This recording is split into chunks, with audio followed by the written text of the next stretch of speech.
इतना कहकर चंचला शोकातुर होकर रोने लगी। ब्राह्मण देव ने चंचला को शांत किया और बोला, हे नारी, सौभाग्य की बात यह है कि भगवान शिव की कृपा से शिव पुराण की कथा सुनकर समय पर तुम्हें अपनी भूल का एहसास हो गया। हे ब्राह्मण पत्नी, तुम डरो मत, भगवान शिव की शरण में जाओ। शिव की कृपा से सारे पाप तत्काल प्रभाव से नष्ट हो जाते हैं। तुम शिव महापुराण का जाप करो, तुम्हें सुख देने वाली उत्तम गति प्राप्त होगी।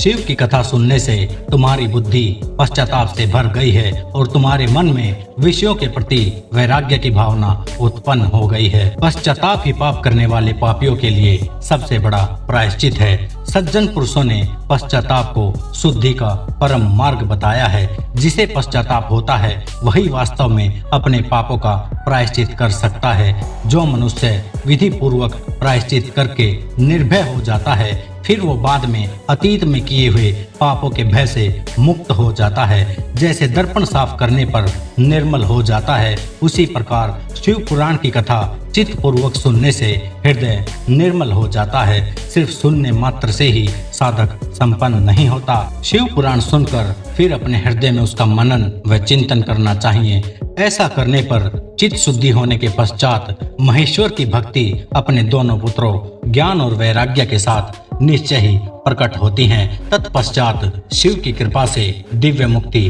प्राप्त होती है। जो मुक्ति से वंचित है उसे पशु समझना चाहिए, क्योंकि उसका चित्त माया के बंधन से बंधा हुआ है, और जो माया से बंधा है वो कभी संसार के बंधनों से मुक्त नहीं हो पाता। इसलिए हे ब्राह्मण पत्नी, तुम विषयों से मन को हटाकर भक्ति भाव से शिव की इस पावन कथा का स्मरण करो। इतना कहकर ब्राह्मण चुप हो गए और ध्यान में चले गए, क्योंकि उनका हृदय चंचला के पश्चाताप को देखकर करुणा से भर गया था। चंचला मन ही मन प्रसन्न हो उठी।